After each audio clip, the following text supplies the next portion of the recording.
G'day. How are ya? You battler? So you're about to watch my little hit I had with a coach called Stephen Thompson. He works at the Mills Park Tennis Centre and he was the winner of a Coaching Excellence Award for Talent Development in 2016. And having done a little bit of coaching myself over the years, not for quite some time now, what I learned from Steve is that the really good coaches are the ones who give their students just little bits of advice. There's a lot of times you might observe coaches where they say, get your racket back quicker, move your feet, follow through, watch your grip, all these things that they're expecting their student to process whilst watching a ball come to them and trying to hit it. It's too much information. Steve's style is you'll get out there, you'll start hitting, and he'll just watch you, and you'll think that you're just hitting and nothing's going on, but he's getting loads and loads of feedback on your game. And then after so many balls, he'll come up and say, look, I've noticed this, why don't you just try that? And it might be one thing, maybe two in a whole lesson, and that's all you'll get. But it really is the best way to learn because it just gives you one thing to focus on. It's much easier to focus on one piece of information than 20 or 30 at a time. And you know, most people will have heard that expression, you know, you've got to hit 10,000 balls. Well, Steve's words would be, you've got to hit 10,000 balls the proper way before you can master something. And that's basically it. It's like, look, here's a piece of advice. You need to run with that for so many balls, and once I feel that you've cottoned onto that, we can move forward with the next piece of information. That is a brilliant way to learn, I think, and hopefully some of the coaches watching this, students as well, will take that on board and try to best understand what the key thing is that's holding them back in their game or a particular shot. Early in the morning, we find ourselves here, deep in the Australian bush. Notice the majestic gum trees with their eucalyptic properties, antimicrobial properties, that is. And as we trek through this wonderful bush, we stumble across the Mills Park Tennis Centre. And if you wander through that entrance there, you'll come to the clubhouse, which reeks of 60s architecture, I would say. 60s or 70s, it's very old. There's about 10 courts at this centre, part of the Hornsby-Ku-ring-gai Tennis District Association. Synthetic grass courts. Not my most preferred surface, but more than adequate for my needs. I use Babolat rackets. This blue one here is the Babolat Pure Drive. It's a standard length, and with strings in it, it weighs about 315 grams. This is the racket which I use to play left-handed. This one here is the Babolat Aero Pro Drive Plus. It's a longer version, and that's my right-handed racket. It's heavier at about just under 350 grams. I've tried to zoom in on the specs here, but my camera wasn't focusing. Sorry about that. The extra length obviously adds a lot of power, I think, to the serve, and I decided to go with a standard length racket as a lefty because I'm not as strong yet with my left hand, and I think it's going to take some time before I can graduate to using a longer and heavier racket. This is the grip that I use on my lefty racket, Tolson, and just a simple black oval grip. We always start our hitting sessions with about a 5-minute warm-up just to get into the groove. So you'll see me spray a few balls all over the court here, left and right, short and long. And although it may look like I know what I'm doing, I can assure you I'm having to concentrate on every single shot here as best I can, because my dominant tennis arm is my right arm, and although I am naturally a left-hander, I both write and throw left-handed. Playing tennis with my left is not something I've done a lot of, so it takes some getting used to. And what you're watching here is the first minute of us hitting up here. And in just a moment, I'm going to cut to the last minute of our 5-minute warm-up, just to see if you can notice any difference. Okay, here we go. This is the last minute or so.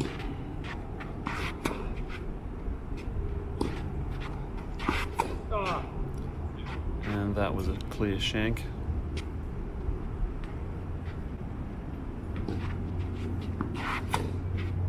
But yeah, certainly by the end of the 5-minute warm-up, I did start to feel a bit more of a groove.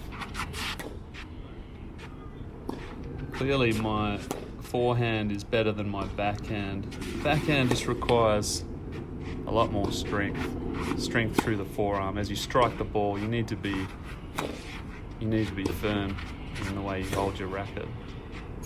And for some reason, the forehand just works a little better.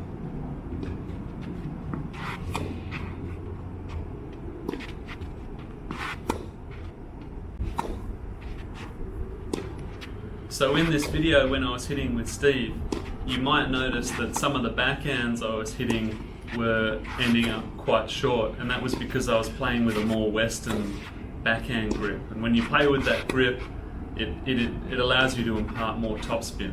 And I think I was naturally doing that because I'm used to ripping the ball fairly well with my right arm, and you naturally want to try and simulate the same result, but I was probably overcorrecting for my lack of ability through my left arm. What I mean there is I can't hit the ball so well with my left hand hitting a backhand. And to try and get more spin, I was turning my hand around the racket. But the problem was, because I don't have the strength through my left arm, the ball ends up falling short. And also with a Western backhand grip, it's harder to hit. You're leaving yourself with less racket face to strike through the ball. You have to get your timing spot on. And when you're already trying to fumble around the court like a three-legged horse, you make it even more difficult for yourself. The footwork for a lefty is the opposite of a right-hander. It's very, very difficult. So Steve got me to change my grip, or at least have a look at it and say, look, you're a little bit too far around, change to a more Eastern grip. And hopefully what you'll see is, in the first few shots when we tried that, immediately I start pushing the ball deeper in the court. We went cross court. I think Steve's was thinking, okay, we've corrected his grip here. And he told me, he said, you're likely to hit this pretty long now, but don't worry, just work with it. And what it will do by playing with a grip that has a flatter aspect against the ball when you strike it, you're then forced to generate racket head speed so that you can impart spin on the ball and create that dropping effect of the ball and keep it in the court. And that's what I think was exactly what happened. So yeah, have a look at the shots before when they're landing a little short. You'll see Steve having to lunge forward a few times, and he also takes the ball below the hip a lot of the time because my ball's hitting short in the court. But then as I change the grip, now he can stand back in the court. It's a bit easier for him because the ball's coming up to him, maybe a little bit above waist height from a simple grip change. And that's the small piece of information that can make a huge difference. And then he said, all right, that looks pretty good. The swing's mostly okay. Obviously you got to work on your footwork. Now you just got to hit 10,000 balls the right way, and then we can move on to the next thing, which probably would be around footwork. Okay, so let me try and show you the difference between an Eastern and a semi-Western backhand grip. So if we look at the bevels on the racket, I think this is called bevel 1. I don't know, whatever bevel is in line with the beam of the racket.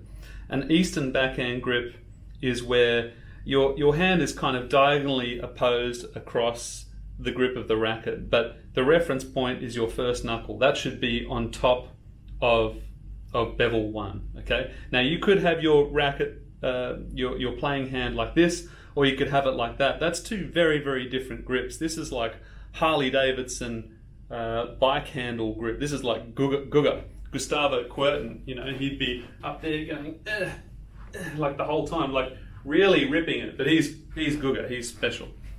Okay, Eastern backhand grip. Eastern backhand grip is like this. This is people like, well, Federer, Wawrinka, perhaps Pialin, LeConte, those sorts of players. The semi-Western, I was just a bit far around like that. I was turning my knuckle like this, okay, and then as you strike the racket, as you strike the ball, you can see that the pitch at which the racket is. So it forces you to come below and then create that half windscreen wiper effect to try and impart topspin on the ball. But if you have your hand turned to an Eastern grip and then you come here, it meets the ball naturally a lot flatter. So I'm going to push the ball deeper in the court. I need to rip up the back end of the ball if I'm going to keep it in the court. So I like to hit the ball fairly solidly, like with a bit of pace. I guess being a taller guy, I've got a longer lever, so naturally I'm likely to hit the ball a bit harder than, say, somebody who's got lesser wingspan. But in any case, I like hitting the ball at a certain pace, and for me it becomes very important then to be able to impart enough spin on the ball so as I'm not shanking it out the back fence. These are now the first shots you'll see me play after making the adjustments to the grip. We're going cross court. As I said before, it's a longer part of the court, lower part of the net, more forgiving.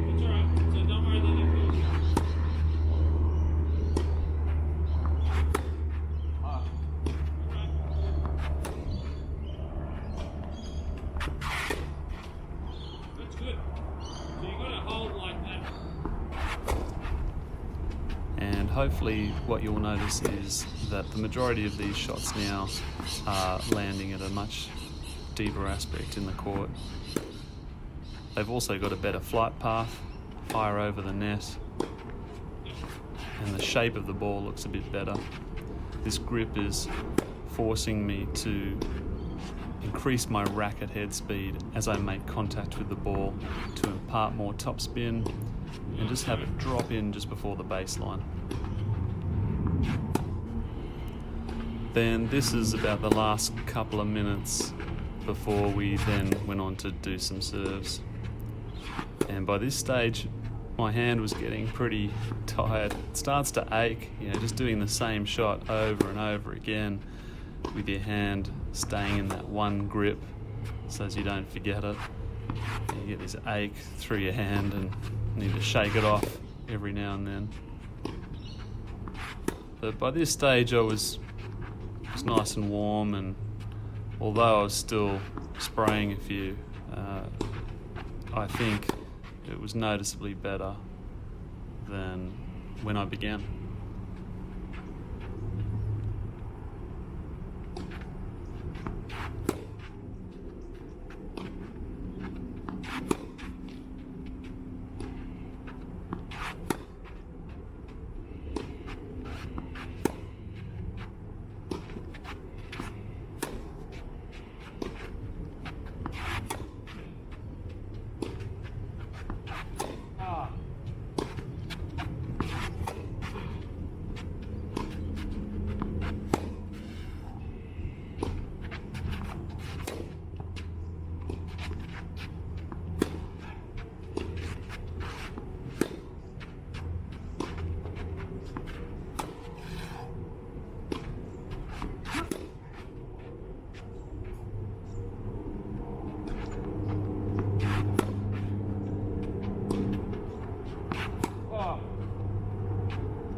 Easily the hardest thing to do when playing with your non-dominant hand is serve a tennis ball. You feel like a complete battler the first time you do it, and I've been playing left-handed now since September 2019, so I've passed the 6-month mark. And as I said, I'm used to throwing a ball with my left hand, and that's what the serve is. It's a throw. And when I'm trying to serve left-handed, I just try to pretend like I'm throwing my racket at the ball. It doesn't always work, and hence I feel like throwing my racket against the fence. But these ones, yep, they looked pretty good, and it sounds like I'm getting a fair bit of pace, but you'll notice I've got no lower body action happening whatsoever. No toe up, deep knee bend. I'm not sort of shifting my hips forward into the court. It's just plain and simply too hard when you're starting out. I just trying to concentrate on the upper body stuff, just trying to get the swing. And Steve agreed with me. I've just got to hit more and more serves, and eventually that footwork should come. You see there just your body and stuff. Very stiff, isn't it? I can try a toe up. Oh, and I'll just get out there and have a crack at it for you. Because there's no movement, your legs or that. When you, alright, that'll do. I think one of the most impressive things about professionals in sports like cricket and tennis and golf is the sportsman's or the professional's ability to control their core strength, or the pulse of strength that is required when you swing your implement through the air. So if you take a tennis player swinging the racket through the air, for the duration of the preparation and the swing phrase, they need to be quite loose so that they can generate that racket head speed. It's very hard to generate racket head speed when you're tense. You need to be relaxed and flowing, much like a Federer, or if you think of somebody like Monfils or even Kyrgios, they look like puppets, the way they sort of just flop their arms around, kind of like cracking a whip. It's only right at the end of that action do you stiffen so that the implement, the racket or the whip, has something stiff to brace against and then whip or crack or swing through. And this ability of elite professionals to control their core strength is as they swing right at the split second before they make contact with the ball, there has to be a stiffening of the muscles, a stiffening that emanates from the core and then translates down through the arms, shoulders, wherever it may be, so that ball meeting the racket and your body loses that collision, and the ball is sent back at pace. So a nice, fluid, relaxed swing, and then for split seconds you'll tense and then hit the ball, and then you'll immediately relax and let that follow through happen. That's what the pros do so well. And all you have to do to watch somebody doing it badly is go down to the local park and watch like amateurs play. They sort of like stab at the ball and arm the ball. They don't have that whole integration of the biomechanics of the body to strike the ball. And I remember when I was coaching, I would reflect on my experience doing some boxing training. I was taught that when you throw a punch, you want to be really loose so that you can throw the punch quickly. If you're stiff, you can't throw a punch. If you're really loose, you can whip that arm, and right as you make contact with the person, you want to clench your fist and stiffen and then quickly relax so that you can take it back and prepare to get counterpunched and so that you can block.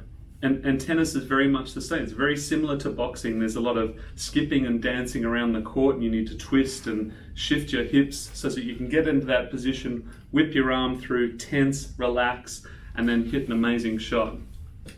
And for those of us learning the game, trying to perfect the game of tennis, try to keep this in the forefront of your mind all the time. I think that's where your breathing helps.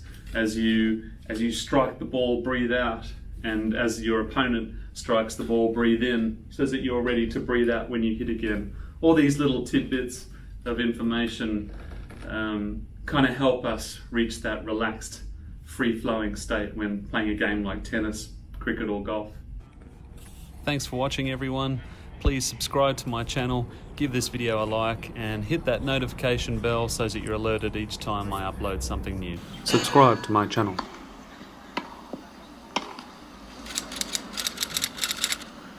Hey.